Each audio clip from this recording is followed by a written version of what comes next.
পরকীয়ার ভয়াবহতা সমাজে চলছে, সয়লাব চলছে, নীরব এক মহাবিপদ আমাদের সমাজে চলছে, পরকীয়া।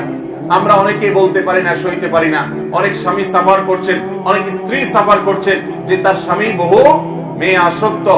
অনেক স্বামী সাফার করছেন যে তার স্ত্রী পরপুরুষে আসক্ত। ফেসবুকে, এই মুহূর্তে বিভিন্ন সোশ্যাল মিডিয়াতে তারা অনেকের সাথে সম্পর্ক যুক্ত হয়ে যাচ্ছেন। এই সবগুলো অন্যতম কারণ হলো যে আমরা বিবাহের মূল উদ্দেশ্যটা কি সেটাকে আমরা স্টাডি করতে পারি না, রপ্ত করতে পারি নাই। চরিত্রের হেফাজত করাই হলো বিয়ের উদ্দেশ্য।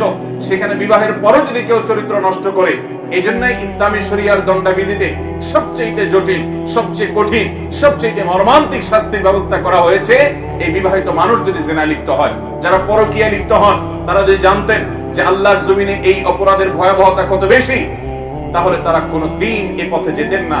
এবং তারা যদি জানতেন যে নবী করিম সাল্লাল্লাহু আলাইহি সাল্লাম প্রত্যেকটা পুরুষকে বলেছেন, তোমার স্ত্রী আল্লাহ রাব্বুল আলামিন তার মাঝে যা দিয়েছেন দুনিয়ার অন্য সমস্ত নারীদের মধ্যে তাই দেওয়া আছে, ভিন্ন কিছু নেই।